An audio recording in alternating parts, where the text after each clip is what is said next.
بسم اللہ الرحمن الرحیم۔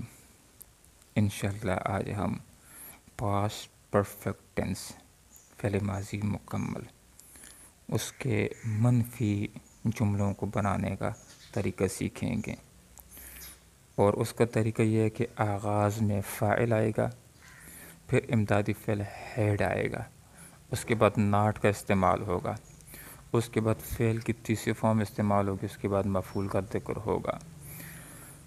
پاسٹ پرفیکٹ ٹینس جملوں کو انگلش میں ترجمہ کرنے کے لیے ہمارے پاس جو اسٹرکچر ہے، فارمولہ ہے، سبجیکٹ آغاز میں کوئی، پھر امدادی فعل ہیڈ آئے گا، پھر ناٹ آئے گا، پھر فعل کی تیسری فارم آئے گی، اس کے بعد مفعول آ جائے گا۔ جملوں کو انگلش میں ترجمہ کرنے کے لیے سب سے ضروری بات فقرے کی پہچان ہوتی ہے۔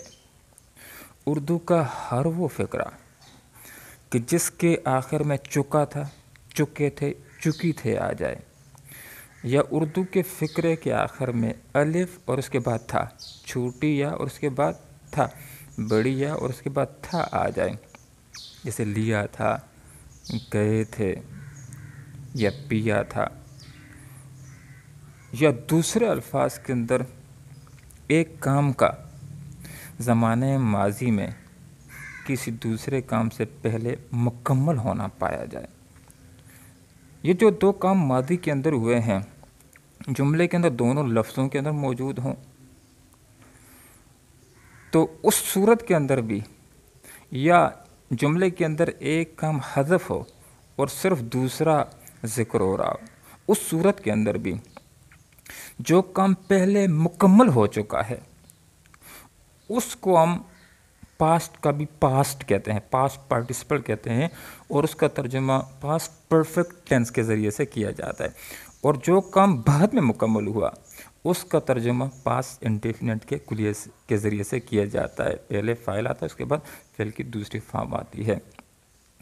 تو یہاں پر ہمارے سامنے پاسٹ انڈیفینٹ اور پاسٹ پرفیکٹ ٹینس میں جو فرق ہے وہ بھی سامنے آ جاتا ہے کہ پاسٹ انڈیفینٹ ٹینس کے اندر صرف اتنی بات ہوتی ہے کہ ایک کام جو ماضی کے اندر ہوا اس کے بارے میں خبر دے دی جاتی ہے۔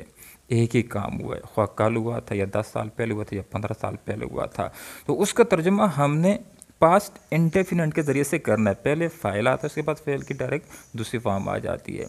لیکن ماضی میں اگر دو کام ہوئے ہیں اور ایک کام پہلے ہوا دوسرا بعد میں ہوا، تو جو کام پہلے مکمل ہو چکا ہے تو اس کو ہم پاسٹ پرفیکٹ کے ذریعے سے اس کا ترجمہ کریں گے، اور جو کام بعد میں ہوا ہے اس کو پاسٹ انڈیفینٹ کا کلیہ ذہن کے اندر رکھتے ہوئے انگلش کے اندر ٹرانسلیٹ کرنے کی کوشش کریں گے۔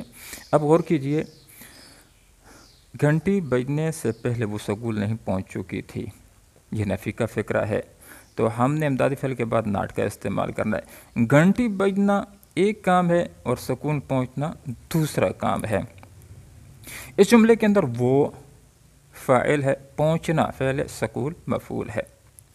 تو ترجمہ ہم کریں گے شی، اس کے بعد امدادی فعل آ جائے گا ہیڈ، اس کے بعد ناٹ، اس کے بعد پہنچنا ریچ، اس کی تیسری فارم استعمال ہوگی ریچ ٹو دا اسکول، یہ مفعول کا ذکر ہو گیا۔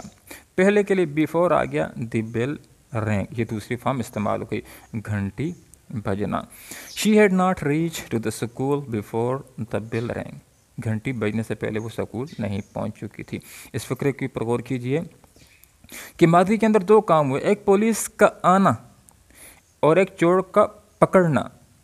تو ماضی کے اندر اگر دو کام ہوئے ہوں اور ایک کام دوسرے سے پہلے مکمل ہو چکا، تو جو کام پہلے مکمل ہو چکا ہے اس کو ہم پاسٹ پرفیکٹ کے ذریعے سے ٹرانسلیٹ کریں گے، اور جو کام بعد میں مکمل ہوا اس کو ہم پاسٹ انڈیفینٹ کے کلیے کے ذریعے سے حل کریں گے۔ پہلے فاعل آئے گا، پھر فعل کی دوسری فارم آئے گی۔ اب غور کیجیے اس فقرے کے اندر، ہم فاعل ہے، پکڑنا فعل ہے، اور چور مفعول ہے، وہی۔ اس کے بعد امدادی فعل آ جاتا ہے ہیڈ، چونکہ نفی کا فقرہ ہے تو ہیڈ کے بعد ناٹ کو استعمال کرنا ہے۔ اس کے بعد پکڑنا کیچ، یہ فعل ہے، اس کی تیسری فارم استعمال ہوگی کاٹ۔ اس کے بعد مفعول کا ذکر آ جائے گا، جس چیز کے اوپر کام ہوتا ہے وہ مفعول ہوتا ہے چور، دی تھیف، چور کو پکڑنا۔ پہلے کے لیے بیفور آ جائے گا، اب پولیس کے آنے سے پولیس کیم، یہ کم کی دوسری فارم ہے came. We had not caught the thief, ہم چور کو نہیں پکڑ چکے تھے، بیفور دی پولیس کے آنے سے پہلے۔ یہاں پر ایک اور نقطہ بھی ذہن کے اندر رکھیے کہ بعض اوقات دونوں کام جو ماضی میں ہوئے ہیں لفظوں کے اندر موجود ہوتے ہیں، بعض اوقات ایک کام ہڈن ہوتا ہے، چھپا ہوتا ہے، دوسرا لفظوں کے اندر موجود ہوتا ہے۔ مثلا فکرے کے اوپر غور کیجئے، تم پنڈی پہلے ہی نہیں روانہ ہو چکے تھے۔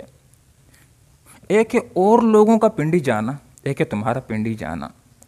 تو اور لوگوں کا پنڈی جانا وہ ہڈن ہے، چھپا ہوا ہے، اور تمہارا پنڈی جانا یہ لفظوں کے اندر موجود ہے۔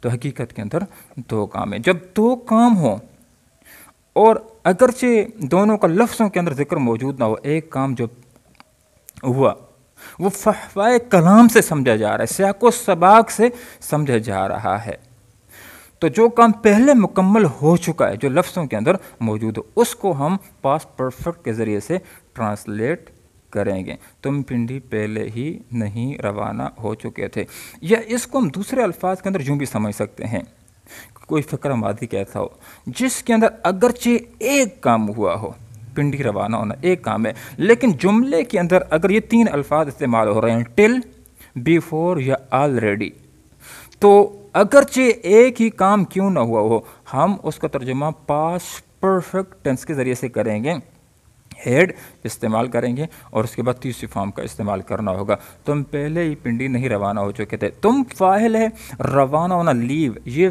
فعل ہے، اور پنڈی یہ مفعول ہے۔ یو کے ساتھ ہیڈ آئے گا، ہی شی اٹ واحد فاعل غائب، آئی وی دے یو جمع فاعل، تمام فاعل کے ساتھ، تمام سبجیکٹ کے ساتھ امدادی فعل ہیڈ استعمال ہوگا۔ چونکہ نفی کا فکر ہے تو اس کے بعد ناٹ آ گیا ہے، اس کے بعد آلریڈی کا استعمال ہو گیا ہے، لیو کی تیسری فارم آ گئی لیفٹ، چھوڑنا، فار پنڈی، کیا تم پنڈی کے لیے پہلے ہی روانہ نہیں ہو چکے تھے؟ اگلی ویڈیو کے اندر انشاءاللہ ہم پاسٹ پرفیکٹ ٹینس سوالی جملوں کو کیسے بنایا جاتا ہے اس کو سیکھنے کی کوشش کریں گے انشاءاللہ۔ اللہ ہم سب کا حامی و ناصر و جزاکم اللہ خیرہ۔